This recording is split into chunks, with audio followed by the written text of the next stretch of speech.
Vishnu hostel के बच्चे please Vishnu hostel और भी पहुंचो बेटा जल्दी। आप खड़े नहीं रहना बेटा, किसी दो बच्चों के अलावा खड़े। हाँ ठीक है चलेगा चलेगा। हाँ ठीक है आगे चलेगा। अच्छा कमेंट आगे आ गया, बहुत अच्छी बात। पीछे आ जाओ खड़े। हाँ, किस प्रकार का आज यहाँ पर सेमिनार रनिंग हो रहा है? जी, मेरा नाम डॉक्टर सूरज ओझा है। मैं एलन में सीनियर बायोलॉजी फैकल्टी हूँ और वर्तमान में एलन जोधपुर में कार्यरत हूँ। इससे पहले मैं एलन कोटा में था। आज बाड़मेर के अंदर एक कैरियर गाइडेंस सेमिनार हुआ है बच्चों के लिए, उन बच्चों के लिए जो 9th 10th 11th 12th या 12th पास है और 10th और 12th के बाद उनके पास क्या क्या ऑप्शन रहते हैं, वो क्या क्या कर सकते हैं। साइंस में जाते हैं तो साइंस में कौन कौन से ऑप्शन है, क्योंकि एक जनरली वो एक रहता है कि साइंस बायो लिए मतलब नीट और मैथ्स लिए मतलब IIT, लेकिन उसके अलावा भी क्या क्या ऑप्शंस है। नीट और IIT करने के बाद वो किसी और फील्ड में कैसे जा सकते हैं। जैसे जनरली एक मिथ रहता है कि IAS के लिए आर्ट्स लेनी पड़ेगी, है ना, पर ऐसा नहीं होता। साइंस लेने वाला बच्चा कैसे UPSC में जा सकता है, कैसे RPSC में जा सकता है। उन सब कैरियर ऑप्शंस के लिए whatever career options are available there, उन सब के बारे में गाइडेंस के लिए एलन कैरियर इंस्टीट्यूट की जोधपुर ब्रांच ने यहाँ बाड़मेर के टाउन हॉल के अंदर एक कैरियर गाइडेंस सेमिनार का आज आयोजन किया था। काफ़ी अच्छी संख्या में बच्चे आए, उनको कैरियर ऑप्शंस एलन ने बताए। सर एलन फाइनेंस एलन पूरी जो कोचिंग सेंटर है इसके कहाँ सेंटर है? जी एलन कैरियर इंस्टीट्यूट को कल ही 38 वर्ष पूरे हुए। 38 वर्ष से ये नीट और JEE फील्ड में है। इसकी जो मेन ब्रांच है वो कोटा में है। कोटा के अलावा पूरे भारत में इसकी 60 से ज़्यादा ब्रांच है। राजस्थान में अगर अपने नज़दीक में कहूँ तो जोधपुर, फिर सीकर, अलवर में है, जयपुर में है, उदयपुर में है, बहुत सारी ब्रांचेज़ है। और एलन मेनली तैयारी करवाता है 9th 10th 11th 12th, even 6 से स्टार्ट है। बेसिकली 6 से 10 तक के बच्चों के लिए वो ओलंपियाड्स की तैयारी कराती है, क्योंकि बहुत सारे ओलंपियाड्स होते हैं मैथ्स के, साइंस के, है ना, जिनके बारे में बच्चों को पता ही नहीं है कि हम ये दे सकते हैं। देन 11th और 12th के साथ वो फाउंडेशन नीट और JEE के लिए, 12th पास बच्चों के लिए वो नीट और JEE के लिए प्रिपरेशन करवाता है।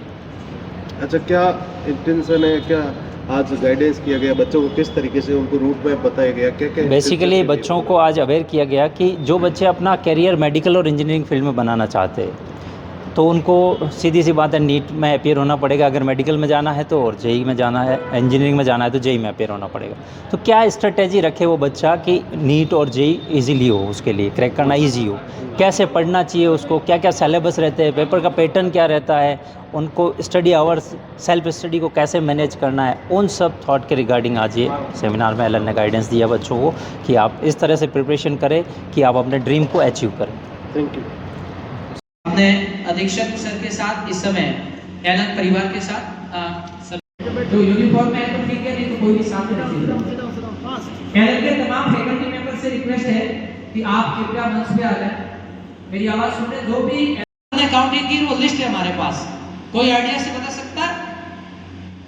700 के आसपास थे, लेकिन इस समय 7000 डॉक्टर हैं बाड़मेर जिले के। कितना सफर तय हुआ? 15 साल। तो 15 साल में आप ही की बड़े बहन भाई, आप ही के परिवारों के लोगों ने जब समझा कि पढ़ाई की ताकत है, मेहनत करो, जब तक डटे रहो, जब तक आप में हिम्मत और विश्वास है कि मैं इस अचीवमेंट को प्राप्त कर लूंगा, तब तक लगे रहो। बात आप सोच रहे होंगे भी एलन की तरफ से सेमिनार है, इनको तो बड़ी इंस्टीट्यूट है, यहाँ आने की जरूरत क्या रहती है? जरूरत रहती है वक्त के साथ। करियर केवल ये नहीं है कि नॉर्मली एलन का शब्द आते आपके दिमाग में आया कि वहां जाकर के IIT और नीट की तैयारी करने इसलिए जाना। मैं कपिल सर हमेशा बोलता हूँ कि कोई भी बच्चे को एक बार कोचिंग कर लेनी चाहिए। 11वीं 12वीं में उसके अच्छे सब्जेक्ट हैं, फिजिक्स, केमिस्ट्री, बायोलॉजी, मैथ या एग्रीकल्चर, आर्ट्स, कुछ भी है। एक बार कोचिंग करने के बाद में आप किसी जॉब में जाते हो नहीं जाते हो ये कोई मायने नहीं रखता, लेकिन जब आप कोचिंग कर लोगे तो जो आपने 6ठी क्लास से 12वीं तक पढ़ा, कई चीजें आप मिस कर गए, कई बार आप सीख नहीं पाए क्योंकि उस समय आपके पास समझ नहीं थी। कोचिंग में आपको सिस्टमेटिक ढंग से, कोच का काम क्या होता है? अच्छा खेल, कोच क्या करता है? खेलना सिखाता या खाना बनाना सिखाता या पढ़ना सिखाता? पढ़ना आपको पड़ता है, खेलना आपको पड़ता है, गीत आपको गाना पड़ता है, डांस आपको करना पड़ता है। कोच या कोचिंग सिर्फ आपको बता देंगे ये करना है, तो वो आप कर लोगे तो मंजिल तक पहुंच जाओगे। यदि आप खेलोगे नहीं, क्लास में आप चले गए, पढ़ोगे नहीं तो सेलेक्ट नहीं होंगे, खेत में चले जाओगे, खेती नहीं करोगे तो धान नहीं होगा, बिजनेस में में दुकान पे जाकर के बैठ गए, अंदर सामान लाया, ग्राहक को जवाब नहीं दिया तो बिजनेस नहीं होगा। ये सीखना जरूरी है। तो जो बच्चा 11वीं 12वीं में पढ़ रहा है, एनसीईआरटी को बहुत अच्छे से पढ़े और उसके बाद में एक बार कोचिंग ले रहे, यदि वो टीचर भी बन गया कहीं जाकर के या कॉलेज प्रोफेसर भी बन गया, वो बहुत अच्छा पढ़ा पाएंगे। क्यों? क्योंकि इंसान पढ़ा वही पाता है जो सीखता है। कपिल सर, मैं फिजिक्स, केमिस्ट्री, बायोलॉजी तीनों इसलिए पढ़ा पा रहा हूँ कि एलन में 2 साल पढ़ा और लगभग 20 से 25 तमाम टीचर से पढ़ा, तो उन्हीं की स्टाइल में, उन्हीं की तरीके से अभी पढ़ाता हूँ। हमारे चौधरी सर है, वो केमिस्ट्री पढ़ाया करते थे और उनकी आवाज इतनी तेज, चौधरी की एंट्री हुई है, उनकी आवाज वैसी होती थी, है ना। तो वो अलग स्टाइल से पढ़ाते थे, एटम पढ़ाते थे, बोलते मसाला लगा के ट्यूशन दे दो कि दे दो सर, लगा दें। और हमारे गंगवाल सर थे जो बोला करते थे बच्चों को पढ़ाते पढ़ाते, सवाल कर लिया, ट्यूशन सॉल्व नहीं करते थे, वो कहते अच्छा इसको करके देखो तुम्हारे काम आएगा ये। हम नकल कर लेते, वो काम करनी, ट्यूशन देखा कर लिया, अच्छा ऐसे होता है, आंसर आएगा, ठीक है। तुम्हारे कितने है कि 8 आंसर है, तुम्हारे कितने है 12 है, तुम्हारे कितने है 24 है। ट्यूशन 1 आंसर 3, या तो तुम गलत या मैं गलत, नहीं ट्यूशन ही गलत है सर, ट्यूशन गलत नहीं है, तरीका गलत है। और उसी को सुधारने के लिए कोचिंग होती है। आंसर 1 आना चाहिए, इसका मतलब हम कहीं कहीं कंसेप्चुअल मिस्टेक कर रहे हैं। तो जब हम टीचर के सामने जाते हैं कोचिंगों में, वो टीचर अनुभवी होते हैं। जरूरी नहीं है कि आप कोटा जाइए, सीकर जाइए, जोधपुर जाइए, कहीं पर भी जाओ, बाड़मेर भी पढ़िए। जो आपको पढ़ा रहे हैं टीचर, उनको ध्यान से सुनो, उनका कहना मानो और हाथ को ज्यादा से ज्यादा याद करो। जितना हाथ को ज्यादा याद करोगे उतनी बातें याद रहेगी। और जब चाहो तब मेहनत करते रहो और अपना ड्रीम देखो। कैरियर काउंसलिंग का मतलब है कि आपको तय करना कि जिंदगी में बनना क्या है, ये अभी से तय कर दो और उस पे लग जाओ। जो सर बता रहे थे, कल आरएस का रिजल्ट आया है, बाड़मेर के 25 से 26 जनों की लिस्ट आ गई जो आरएस में गए।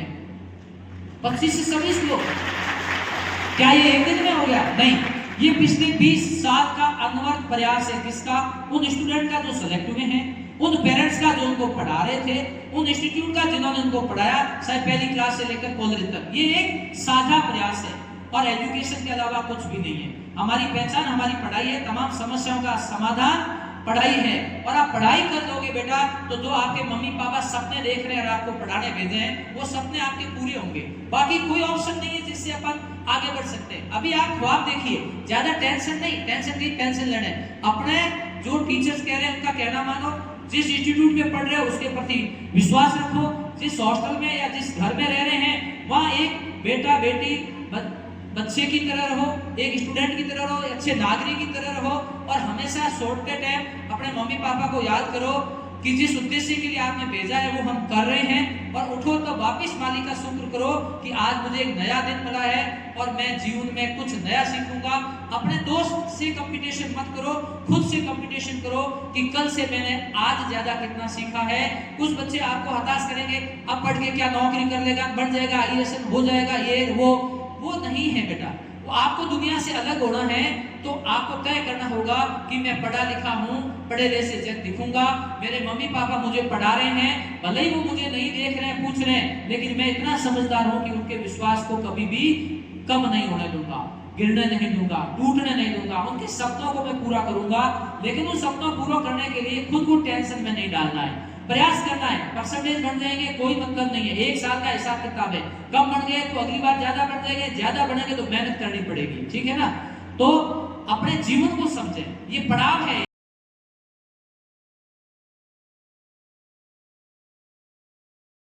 के तमाम फैकल्टी मेंबर्स, कपिल सर जो पहले भी बता चुके हैं कि मैं बाड़मेर से हूं और बाड़मेर की धरा पर आए हैं, पहले तो उनका हम स्वागत करते हैं। मैं आपके सामने खड़ा होकर के बोल रहा हूं, 2003 में हमने जब 12वीं की थी स्टेशन रोड हाई स्कूल से, तब तक पता नहीं था कि अब आगे क्या करें।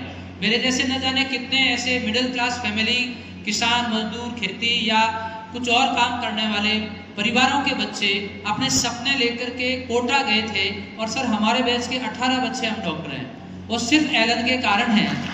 कोई हमें संतोष नहीं होता।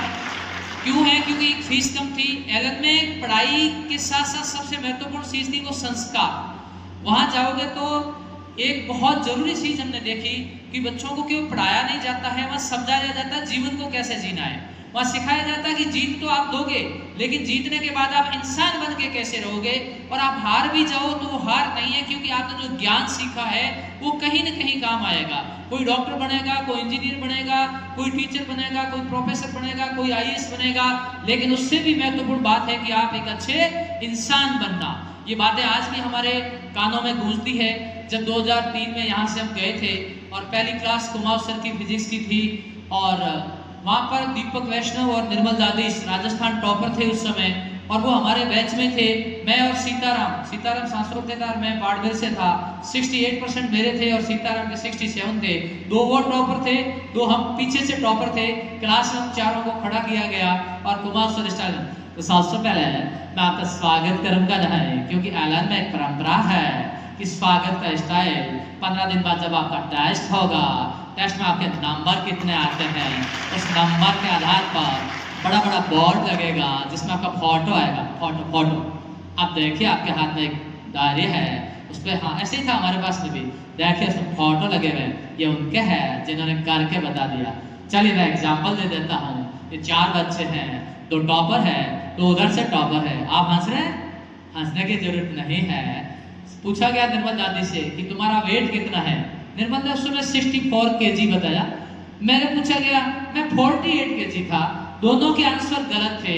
वो टॉपर था, मैं उस बैच में लास्ट था। उन्होंने कहा केजी वेट नहीं होता है, वेट की जो यूनिट होती है वो केजी वेट होता है। आप 48 किलो नहीं हो, आप 48 किलोग्राम वेट हो।